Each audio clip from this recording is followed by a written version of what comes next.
Hey guys, how y'all doing today? My name is Franchise Fanatic and welcome back to the channel. And also, Happy New Year 2021. Let's hope this year is better than the garbage that was 2020. Now, I'm going to be doing a different video today. I'm going to be talking about video games that have come out in 2020 that I've played and video games that have not come out in 2020 that I've played. So, let's say a game that came out in 2017 and I'm just playing it now. Or a game that came out last year. It's crazy that I'm saying last year. But again, I'm not going to be showing any gameplay in this video. I just want to test out my new camera and I kind of want to try something different. So again, sorry, if you want to see gameplay of these games, I can do some of them. Again, just tell me in the comments. But I could have done like me talking and then you showing gameplay as I'm talking. But I figured, you know what, I'm going to try something different and see how you guys like this. I'm still going to be doing gameplay. You know, nothing's changing. This is just a different kind of video. So, the first game I want to talk about is I got it for the Xbox One. It is actually the phone version, so, you know, your iPhone version of this game. It is actually Grand Theft Auto or GTA San Andreas. Now, when I went to high school, everyone at the lunch table was saying, oh my god, dude, GTA San Andreas was my childhood game. And first of all, if you're a kid and you play GTA, no offense, but you got some pretty weird parents. They're clearly for adults only, but whatever, you know, whatever. Yes, that's the frickin' future, right? Kids play the adult games and adults play the kid games. But GTA San Andreas, this is a really good game. If you want me to do some content, I can do some fun stuff on the channel. I don't mind. This, however, like I said, it's the phone version, which is really crazy. And again, this came out in, I believe, 2004, but I'm playing the phone remastered version, so it's kind of different. It looks really good, though. I mean, you know, some of it looks like complete ass, but some of it, like, you know, CJ looks like complete poop. You know, the pixels in his face aren't there. It's garbage. But it's funny, like, after playing GTA 4 and then playing this game looks and runs better than GTA 4. It has better car controls. It's just a great game. So I'm really enjoying it, you know. I do think GTA 5 is the best, but this still is a very good game. I think it would go 5, this, and then 4. But yeah, San Andreas, man, great game. If you want me to do some funny stuff, I will do that. The next one came out in, I believe, 2018, and it is Red Dead Redemption 2. I have it on PS4, which means I cannot film it for you guys. If you really want me to, I could look into it. Filming on PS4 is a big friggin' hassle, but this is, technically speaking, on a technical level, Red Dead Redemption 2 is the best game I've ever played, hands down. It's the freaking best. 2018, I'm playing this game on a base PS4. A lot of people go, oh my god, you're playing the new game on a base console. No wonder why it's garbage. That's not true. That's just not true. You know what I mean? That is such a dumb thing to say. Especially Cyberpunk 20 or Cyberblunder 2020. It's just you know, it shouldn't matter what kind of console you have. You know what I mean? If I have a $15 million PC and a $300 base PS4, it shouldn't matter. You know what I mean? Yeah, it's gonna be better on some things, but that shouldn't matter. So base PS4, this game is freaking perfect. It's not the most fun game I've ever played. I do like that. Arthur Morgan has to, you know, take care of himself and shave and bathe. That's kind of weird, but, you know, do all these things, take care of your horse and all that. It's a slow game, but it helps you get invested in the world of Red Dead 2. And it's great. It's great fun. Again, not the best game ever, but this is probably the best game I've played this year, you know, like, technically speaking. But again, it didn't come out. So now we're coming to the games that I actually bought that came out last year in 2020. And I'm going to be telling you guys why they're bad. Now, this is, you know, this is kind of a thing that's been happening with a lot of video games, right? The developers release a game kind of half-assed or half-baked, and they go, oh, we'll release the game for $60 or upwards to $120, and, you know, we'll fix it down the line. You know, that's not good. When I was a kid and a teenager, most games released full. You know what I mean? Like Black Ops 2. I mean, I never played COD as a kid because it's not for kids, or teenagers. But, you know, I played Black Ops 2, Black Ops 1, Ghosts, Advanced Warfare for the most part. I don't know, some, you know, the older Call of Duty games. They were released completely, you know, it was a full game. It was a full package. And now they're just, oh, you know, we're sprinkling it out. And that's fine, but that's just kind of an excuse. So, you know, we didn't finish the game, so we're going to finish it over the course of, you know, a year. But it is what it is. You know, Cyberpunk 2077 was easily... now, I have not, let me just say, I have not played Cyberpunk 2077, and I will never play Cyberpunk 2077. My one friend says it's great on a base console. I kind of... I love you, buddy, but I kind of think that it's kind of a lie. I don't know. It just gets weird. I will never support CD Projekt Red for completely effing the entire game industry. I mean, Cyberpunk is worse than No Man's Sky, Battlefront 2, every, you know, broken game at launch. It is the cake. It is the worst. They should be ashamed of themselves. They are terrible programmers, and you know, they really, really, really should not be getting money. I mean, it is like a trash game. From what I've seen, I will never pay it, and that is like the hat in the straw. You know, so many games I've played, Just Cause 3, it runs like a goddamn slideshow.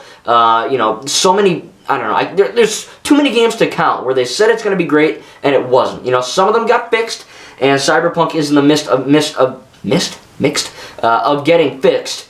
That was hard to say. But it's just like, that's me. You know what I mean? Yeah, I played No Man's Sky because they fixed it. Yeah, I played Battlefront 2. I got that game day one. As an offline player, I freaking loved it. I always will love it. All Star Wars is good, but and I also think Star Wars is not for kids. That's another topic. But that whole idea of, oh, we'll fix it later mentality, that should die. That needs to die. Developers should not be thinking this, and we need to stop giving them money. So on that note, a game I picked up last year, Watch Dogs Legion. I did some of the campaign for the channel. Very fun game. This, in terms of fun factor, Watch Dogs Legion is the most fun I've had in a Watch Dogs game. And it's probably the most fun I've ever had in a Ubisoft game. It is so freaking fun, man. The open world of London is awesome. You know, great skill building. Great. The fact that you can play as everyone's really cool. The story was great. The open world activities are fantastic. The replay value is through the roof. So all these positive things. What's so bad about this game? Well, on a base Xbox One, it runs like poop. The frame rate is excellent. I will give them that. There is no lag whatsoever that I can tell. The screen tear, on the other hand, where your screen kind of goes like, kind of like darts a little bit, kind of like these lines.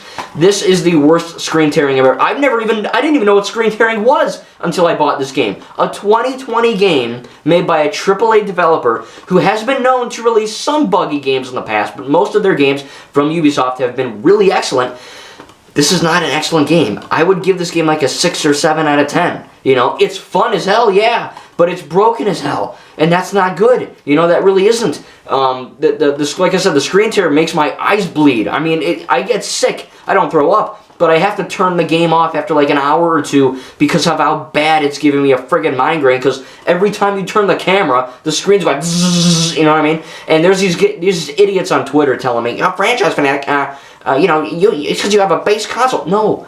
It's not because I have a 2013 hardware game. That could be a reason, because again, you know, if you're playing Legion on a great PC or an Xbox Series X, which no one can friggin' find, but again, that should not matter, because if I'm paying the game $60 for a base Xbox One or $60 for the Series X version, I'm still paying the same amount of money. I should get the same freaking game. I get it. Series X is going to look better and run better, but it shouldn't be that, like, the graphics in this game are god-awful sometimes. I mean, the shadows are trash. When you break glass on a car, it's literally pixels. The smoke and fire effects are pixel. Like, you can see the cubes. It's like goddamn Minecraft. It's so bad. And again, it's sad. You know what I mean? Because this game is so much fun, and it just gets ruined by the look of the game and the screen tear. And there's this other guy on Twitter telling me, Franchise, they literally cannot patch the screen tear because it's built into the game or whatever the heck. That's actually false, because Assassin's Creed Valhalla, which we'll get to in a minute, that game did have screen tear and they patched it. So Ubisoft, you guys are lazy. Fix your broken game. It's a ton of fun, but it's technically a nightmare. Next we have PS4 Call of Duty Black Ops Cold War. Now this is another great game. I did the entire campaign on my YouTube channel on Xbox. And you're probably thinking, Franchise, why did you play it on Xbox but you have it for PS4 right here? Well, because it broke my Xbox One. I updated the game on Xbox One, Cold War, 14 gigs, right? Took the whole day. And I have good internet. Took the whole day. You're probably thinking I don't, but I do. And it got stuck at 100%. So I'm like, all right, whatever, you know. So I delete the game, I do it all over again. Next day, it gets stuck at 100 again. So I'm like, what the F's going on? So I hit cancel. It deleted the entire game from my console. I went to go, okay, you know, F this. I put the Xbox One disc in. It says 90 gigabytes. I said, I can't do that. My hardware, my Xbox One, my internet, we can't do that. So I actually traded it in and got the game for PS4. Downloading updates for PS4 is perfect. The campaign, I had to redo the campaign, but it's fine. Perfect. Campaign is perfect. Zombies, perfect. Multiplayer offline with bots, trash. I know they don't, Call of Duty's an online shooter, but offline people matter, and because we care, Treyarch, you should care. It's fun. The offline bots are a ton of fun. However, the fact that you can't add bots onto the maps, the fact that the game screen tears and lags and loads, the loading, the pop-in's horrible. You walk into a room and there's a poster, you know, it takes like 30 seconds for the poster to frickin' load. It's a goddamn nightmare. A 2020 base PS4 game should not be doing that.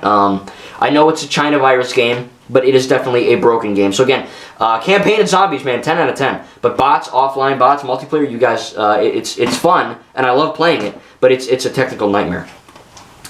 Assassin's Creed Valhalla. I recently just got this. This is probably my favorite Assassin's Creed game so far. I haven't played that many, but it's really fun.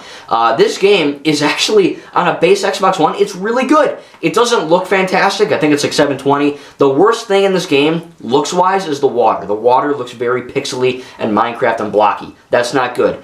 That's just, you know, the fact that Red Dead 2 looks better, you know, it's not my base console, you know, it's just lazy devs. That's what it is, or a China virus, or it's one of those things affected all these games I'm talking about, you know. Water should not look like pixels in 2020 no matter what console you play it on. It's fun though, this is fun. The graphics look pretty good, I gotta admit. No screen tear, no lag. This is probably the second best game of the year in terms of technical. This is a freaking masterpiece, and Ubisoft should be proud of this game. Not Legion, but Valhalla.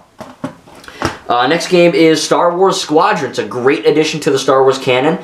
I really don't have any issues with this game. I think that there's very little content, and I don't play it that much. I do not think this was worth $30. The campaign is great. Again, great canon story, but the offline multiplayer is really lacking. It's fun, you know, it's fun for a good half hour to an hour, but, you know, there's not much I can say. It's fun.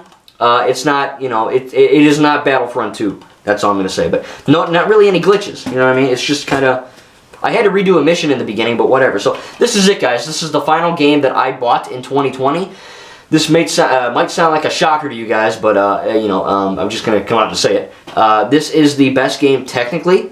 This is the most, not the most fun game. I think the most fun game would either be Valhalla or Legion or Black Ops Cold War. But technically speaking, on like a technical level, this game is the best of 2020 that I have played. This might be a shocker, but here we go. SpongeBob SquarePants Battle for Bikini Bottom Rehydrated on a base PS4. This game is effing amazing. It was great when I was a kid on the PS2. It's great as a teenager on the PS2. It's great as an adult on the PS2, because SpongeBob SquarePants, the show, is not just for kids. It is for all ages, and that is a fact. And this game is a great game for all ages. It's not easy. Not super easy, and it's not super hard. It's a great, you know, kind of mix in there. But this game looks beautiful. It runs beautiful. No screen tear. Technically, this is the best game of the year. Right here. This is it. The fact that Assassin's Creed Valhalla, Watch Dogs Legion, Call of Duty Black Ops Cold War, and a little bit of Squadrons, the fact that those games came out the same year as a SpongeBob game, and those games aren't as good as a SpongeBob game, that just shows you guys, you know what I mean?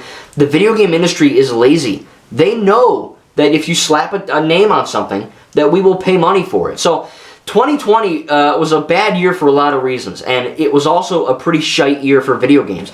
Yes, every game I mentioned here is fun, but technically speaking, some of them are freaking nightmares, you know what I mean? Especially Valhalla, or no, sorry, especially Legion, you know, what else here? I'm trying to look here.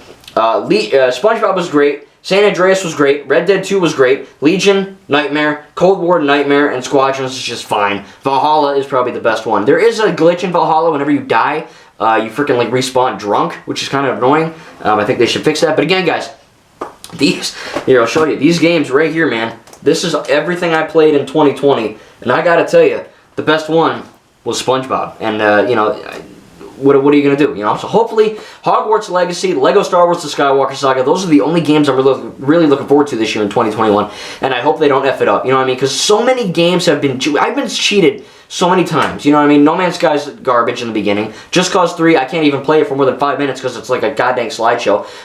You know, Legion screen tears, I get sick. Just Cause 4, when that came out, I literally almost threw up because you couldn't fix the motion blur, so it was like, you know, you're constantly cracked up on, you know, ethanol. It was just, you know, so many games are just bad, you know what I mean? TT Games, they are the best game company I think ever, and I really hope they don't mess up the Skywalker Saga. You know, because again, Ubisoft, man, Watch Dogs 1 and 2, technically, they're great. You know, every Assassin's Creed game I've played, 3 and 4 so far, have been great. So why is Valhalla, you know, kind of weird sometimes? Or how come Watch Dogs Legion doesn't look as good as 2 or 1, or even run as well as 2 or 1? It's just, it's either the China virus or it's laziness. It's both of those things probably. But again, guys, hopefully 2021 will be a better year for games. This is kind of my review of every game I played last year, you know. And probably the worst game of the year I played was Watch Dogs Legion. You know, it's fun, but technically, again, it's just so it's broken. SpongeBob. This is the stuff right here. This is it, you know. This is the best game of the year. So anyway, sorry if this video was kind of long, but I wanted to just tell you guys in a different type of kind of like I guess like a TED Talk or a franchise talk. But again, tell me in the comments, what is your favorite game of 2020 and your least favorite game of 2020 on a technical level? Not, you know, you can tell me how fun. You know, fun, I'd probably say Assassin's Creed and Call of Duty, and, you know, I mean, all of these are fun, but technically, again, SpongeBob, man, this game takes the cake. So again, tell me in the comments. I'd love to know. Sorry if this video was a little negative, but it had to be. You know what I mean? Game developers are getting lazy, and they're just expecting that we'll give them money. You know, whenever we Assassin's Creed, Watch Dogs, Call of Duty, give me your money. You know what I mean? And we got to stop doing that. You know, because these games they're burning me out. You know, I'm playing San Andreas. This game looks and runs better than Watch Dogs Legion. I mean, that says something. You know what I mean? That's bad. Cyberpunk 2077 is the most broken piece of garbage I've ever seen. And again, those guys, CD Projekt Red, they should be ashamed of themselves. And it's sad. You know what I mean? It really is. Games should not be getting worse as time goes on. They should be getting better, no matter what console you play on. Anyway, hopefully I can score an Xbox Series X before I die, and hopefully I'll show you guys some. Hopefully Legion and Valhalla will be better. But again, Valhalla, Assassin's Creed, very good. You know what I mean? It holds up very well, and it's a lot of fun. But anyway, again, sorry if this was negative, but it had to be said. And now no one talks about it, you know, because Ubisoft, and you know, they pay them up the butt to talk good about their games.